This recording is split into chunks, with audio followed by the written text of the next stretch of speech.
Super Rugby final this weekend, folks.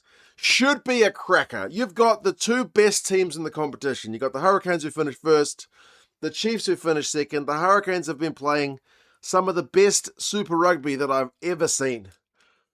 They are such a good team right now. And the Chiefs, boy, if they aren't due a final win. They've lost the last three Super Rugby finals. They are due a trophy. This is going to be a cracking game. It's sold out within 15 minutes. Yeah, Super Rugby needs a really good final because the qualifying finals and the semi-finals were absolute blowouts. So these two teams who finished so high above everyone else, they need to show us what they can do. We will go through some of the stats, player ones, team ones, where the teams are maybe looking vulnerable, where they're looking strong.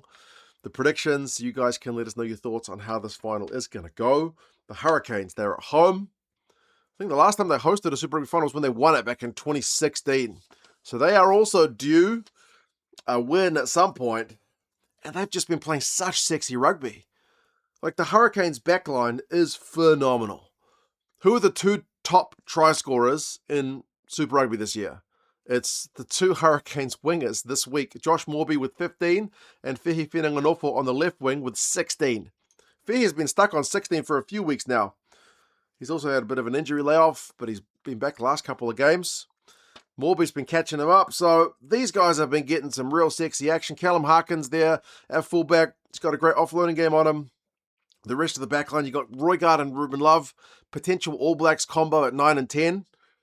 Like, you want Love to have the outing with the boot that he had against the Brumbies when he was just slotting everything, rather than, the week after where it was a little bit more hit and miss. But like, Roigard is one of the best nines in the world. There is so much to like about this Hurricanes backline. I haven't even mentioned the midfield of Proctor and Barrett. A couple All Blacks. And Proctor's been probably outclassing Barrett in terms of what he's been doing in terms of setting up the tries and whatnot. His offloading game's been electric as well. It's a great backline. Very, very fun team to watch. And the forwards are no slouches either. You don't get to a final with a rubbish forward pack. Numia, Almua, and Tossi. Some big units there. Almua was like almost unplayable in the demolition of the Blues last week. He is such a wrecking ball, and he's up against the other form New Zealand hooker in Samasoni Tokiaho. That's kind of worth the price of admission maybe in its own. Devin Flanders is back at 6. That's good news because he missed out last week. Kurefi is still there. Lakai is still there. So you got some tackles, you got some turnovers in that back row. The one area that might be a little bit of a concern, I don't want to over dramatize it, but like, Dearns is great in the second row, but you're without Delaney with concussion. So it's Dearns, who's been a proper standout for the Hurricanes this year, on loan from his Japanese club, winning lineouts, stealing lineouts, charging down. Like, he's been a great player for the Canes. He's alongside Walker Leaweda, who's also a good player, but is prone to the odd moment of madness. Like, just those brain explosion, stupid, don't do that kind of moments. Just don't do that in the final and we're good. Because Walker Leaweda is still a good player. But like, the Canes have given away 7 yellow cards the entire season. 2 of them are Walker Leaweda. That's overrepresented. He just needs to keep his head on straight and they'll be fine. But that's just one area with Delaney being out. It just worries me a little bit. Hopefully he keeps his head on. Devry's in as the reserve hooker. I think he's got a better throw-in than Tupu Tupu, so that's maybe a bit of good news. Because when we get to the stats, the Hurricanes line-out numbers are not great. Lawaki and Lomax, great couple of props to bring on.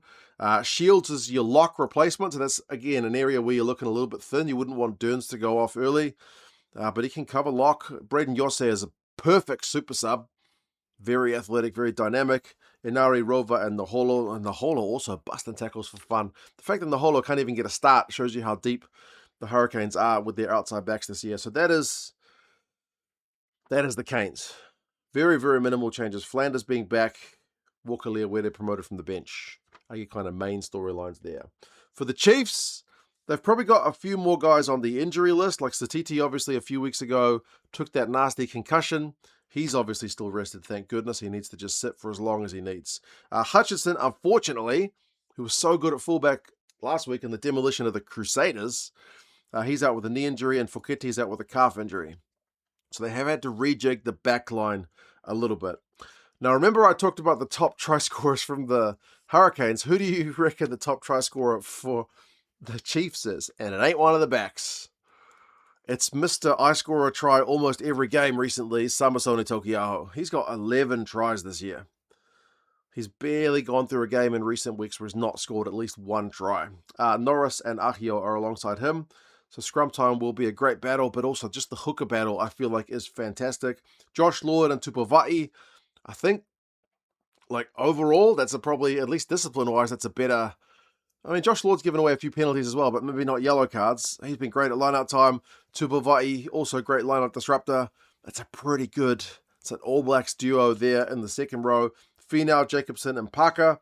Again, with no Satiti, maybe it's a bit of a different dynamic, but, you know, Parker's real hard-working, real gritty. Jacobson's going to get over the ball, and Samasoni and Samapeni Finau, if he puts his body into it, man, he can be a devastating ball carrier on his own. Ratima and D-Mac. Obviously, Roygaard is the guy getting all the plaudits at 9 in terms of All Blacks' potential selection. People already just talk about Ratima. Could he be the backup to Roygaard? Nobody even thinks about him in the conversation as the first choice guy. But what about 10? D-Mac up against Ruben Love. That's an All Blacks matchup in itself. D-Mac's like the top point scorer in Super Rugby this year. He's been scoring tries. His territorial kicking game was excellent against the Crusaders. He's got the experience over Ruben Love, and this is a pressure game. And then Quinn Tupaia, just been named the Super Rugby Player of the Season there at 12. Thank goodness he's fit, because he took a bit of a knock last week.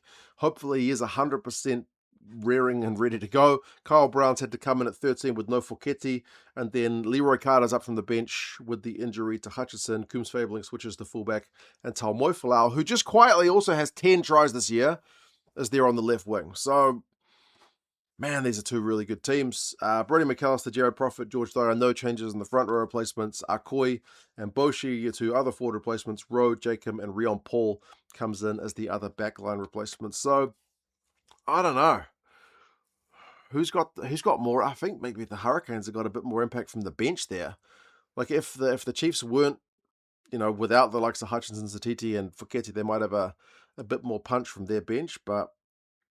yeah, they're both really good-looking teams either way. Some stats for you. The Hurricanes this year have had more tries by quite a few. They've had 104 tries this year, which is nuts. The Chiefs are on 88, which is still pretty good. But they're a wee way behind. They got more busted tackles than the Chiefs. They got more run meters than the Chiefs.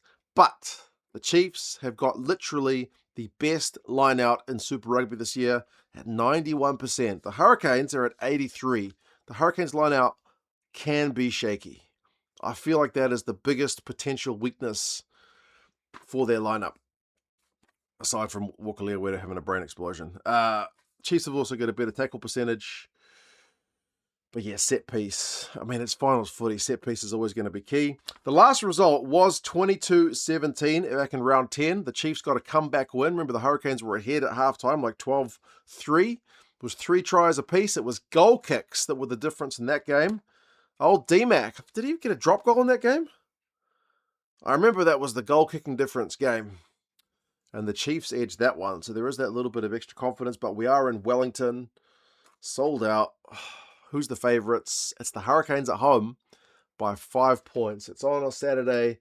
Henry Stadium, the Cake Tin, 7:05. Nick Berry, the Aussie, is the ref. That's an interesting call. I don't know that I would have picked Nick Berry for that one, but hey, hopefully he has a good game and there's no big controversies. Either way, we're going to get a new-ish winner because the Hurricanes haven't won it since 2016 and the Chiefs 2013. Chiefs looking to avoid 4 finals losses in a row because they are equal with the Lions from South Africa for losses in Super Rugby finals in a row. They could go 4 if they lose this one, but either way, please be a cracking game. The semis and the qualifying finals were all blowouts, so we need a proper arm wrestle, a proper ding-dong battle. It's got the attention of the New Zealand rugby public for a week. Let's see what they can do. Subscribe to the channel. Let me know what you're excited about watching. Who are your kind of key players for this one? Take care, and I'll talk to you guys again soon. See you later.